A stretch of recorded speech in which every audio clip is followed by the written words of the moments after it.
Halo semua, selamat datang kembali di kanal kita. Kali ini, aku mau ajak kalian menyelami sebuah kisah yang akan membuka mata dan hati kita tentang arti kekuatan sejati. Siapa sangka orang yang dulu paling sering menolongku justru menjadi alasan aku harus memulai semuanya dari nol. Penasaran bagaimana ceritanya? Yuk, simak sampai selesai. Kisah ini berpusat pada seorang wanita luar biasa bernama Maya. Usianya 35 tahun. Ia adalah ibu dari 3 permata hatinya.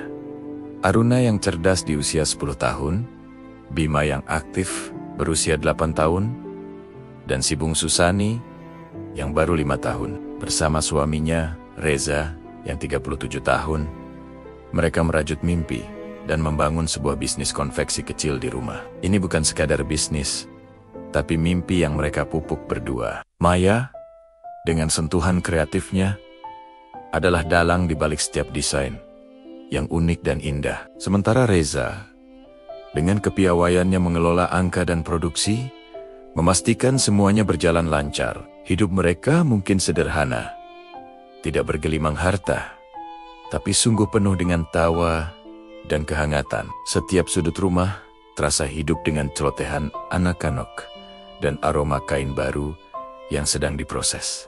Maya sering berpikir, aku pikir kebahagiaan akan terus tinggal selama kita saling percaya.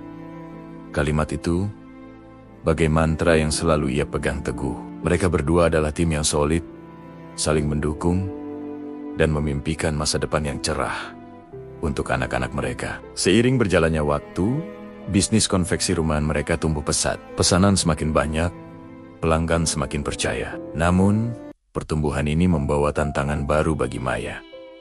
Ia mulai kewalahan, merasa terbagi antara tuntutan pekerjaan, tugas sebagai ibu yang harus mengurus anak, dan tanggung jawab rumah tangga. Waktu 24 jam sehari rasanya tidak cukup. Ia sering merasa lelah, tapi tetap berusaha memberikan yang terbaik. Melihat kondisi Maya, Reza yang perhatian akhirnya menyarankan, kamu istirahat saja, fokus di rumah, biar aku yang urus usaha ini sepenuhnya.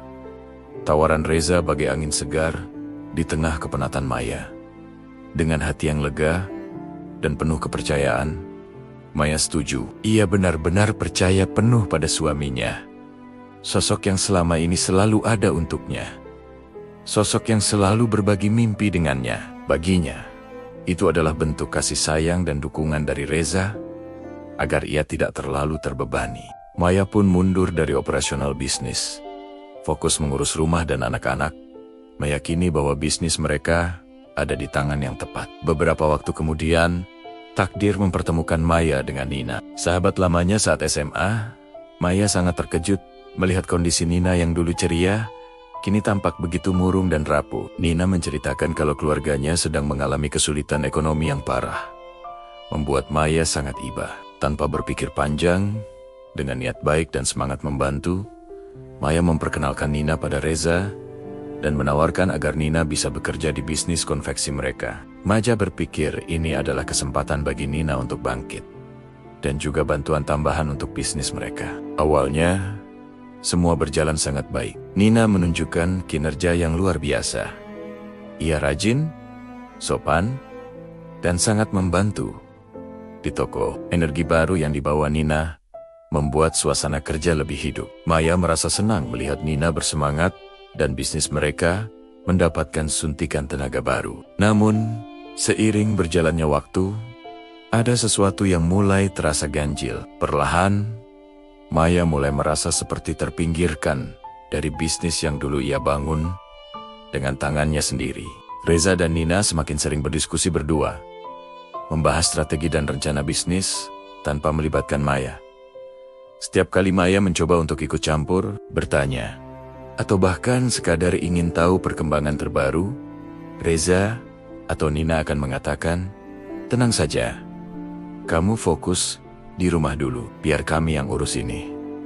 Senyum mereka terasa hambar, seolah ingin menjauhkan Maya dari urusan bisnis. Kecurigaan mulai merayap di hati Maya.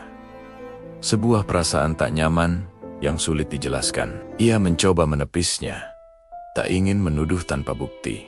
Ia mencoba berprasangka baik, mungkin ini memang cara profesional mereka bekerja. Namun, hatinya mulai terasa kosong.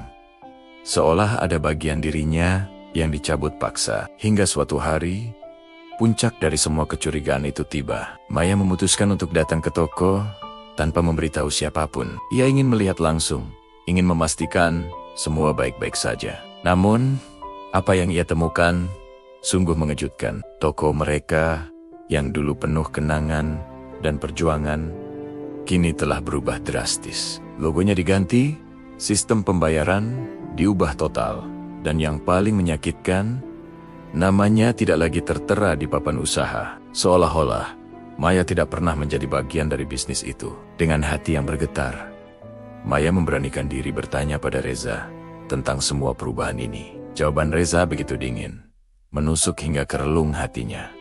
Kita ubah struktur bisnis, biar lebih profesional. Tidak ada penjelasan lebih lanjut, tidak ada empati.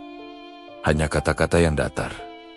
Maya terdiam. Ia tahu, bukan hanya bisnis yang berubah. Kepercayaannya, fondasi hubungannya dengan Reza, kini runtuh berkeping-keping. Dunia Maya seolah runtuh saat itu juga. Tak lama setelah kejadian itu, Reza memutuskan untuk berpisah.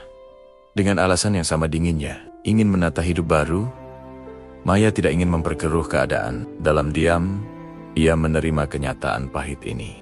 Ia mengumpulkan sisa-sisa kekuatannya, menggandeng ketiga anaknya, dan memulai semuanya dari awal. Aku kehilangan suami, teman, dan usaha. Di waktu yang sama, kalimat itu menggambarkan betapa hancurnya hati Maya saat itu. Ia kehilangan segalanya dalam sekejap mata. Maya sempat terpuruk, benar-benar jatuh. Ia hanya bisa menjahit baju pesanan kecil di rumah kontrakan yang sempit, ditemani tawa polos anak-anaknya yang tak mengerti badai apa yang sedang melanda ibunya. Malam-malamnya diisi dengan air mata dan pertanyaan tanpa jawaban. Harapannya seolah padam, berganti dengan keputusasaan. Namun, di tengah kegelapan itu, sebuah cahaya kecil muncul dari sumber yang tak terduga. Suatu malam, Aruna, si sulung yang baru berusia 10 tahun, mendekati Maya. Dengan mata berbinar dan suara polosnya, Aruna berkata, "Nggak apa-apa, Ma. Dulu Mama bantu banyak orang. Sekarang giliran Mama yang harus bantu diri sendiri." Kalimat sederhana itu diucapkan oleh putrinya sendiri, menjadi titik balik yang luar biasa bagi Maya. Kata-kata Aruna bagai sentuhan lembut yang membangkitkan kembali semangat juang di dalam dirinya. Maya bangkit. Perlahan, tapi pasti, ia mulai membangun kembali kehidupannya. Dengan sisa kreativitas dan keberanian yang ia miliki, ia mulai mendesain busana muslim rumahan. Ia belajar, beradaptasi, dan memanfaatkan kekuatan media sosial. Dengan setiap jahitan setiap desain Maya menuangkan seluruh jiwanya. Ia tidak lagi bekerja untuk orang lain, tapi untuk dirinya sendiri dan masa depan anak-anaknya. Ia menemukan kembali kekuatannya, keberaniannya, dan jati dirinya sebagai seorang ibu dan seorang pengusaha. 3 tahun berlalu, bisnis busana muslim rumahan Maya kini sukses besar dan viral di media sosial. Namanya dikenal, karyanya dicintai. Ia berdiri kokoh, jauh lebih kuat dari sebelumnya. Suatu hari, di sebuah pameran UMKM yang besar, takdir kembali mempertemukan Maya dengan masa lalunya. Ia tanpa sengaja berpapasan dengan Reza dan Nina. Wajah mereka tampak letih. Gurat-gurat kekecewaan terpancar jelas. Bisnis yang dulu mereka rebut dari Maya ternyata gagal karena manajemen yang buruk. Melihat mereka, Maya tak sedikit pun merasakan dendam. Ia hanya tersenyum tulus. Sebuah senyum yang penuh ketenangan dan kekuatan. "Terima kasih," katanya dengan lembut. "Kalian pernah jadi bagian dari perjalananku. Tanpa itu, aku nggak akan sekuat sekarang." Maya sudah jauh melampaui rasa sakit dan pengkhianatan di masa lalu. Ia telah menemukan kedamaian. Dan yang terpenting, ia telah menemukan dirinya kembali. Kisah Maya ini adalah refleksi yang dalam untuk kita semua. Kadang Tuhan tidak menghapus orang dari hidup kita untuk menghukum, tapi untuk menunjukkan siapa yang benar-benar tulus. Yang pergi bukan selalu musuh, tapi mungkin cermin untuk kita belajar. Pengalaman Maya mengajarkan kita bahwa jangan takut kehilangan orang yang meninggalkanmu. Kadang, kehilangan adalah cara Tuhan membukakan pintu menuju versi terbaik dari dirimu. Itu adalah kesempatan untuk tumbuh, untuk belajar, dan untuk menemukan kekuatan yang bahkan tidak pernah kita tahu kita miliki. Jadi, teman-teman, mari kita belajar dari Maya.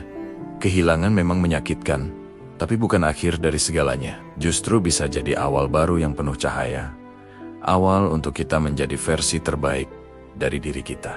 Tetap semangat dan jangan pernah menyerah pada impian kalian. Ya, bagaimana menurut kalian tentang kisah Maya? Adakah di antara kalian yang pernah mengalami pengalaman serupa? Yuk, bagikan cerita dan pendapat kalian di kolom komentar di bawah. Jangan lupa, jika kalian suka dengan cerita inspiratif seperti ini, berikan like pada video ini, subscribe ke kanal kami, dan nyalakan notifikasi agar kalian tidak ketinggalan cerita-cerita menarik lainnya. Terima kasih sudah menonton, sampai jumpa di video berikutnya.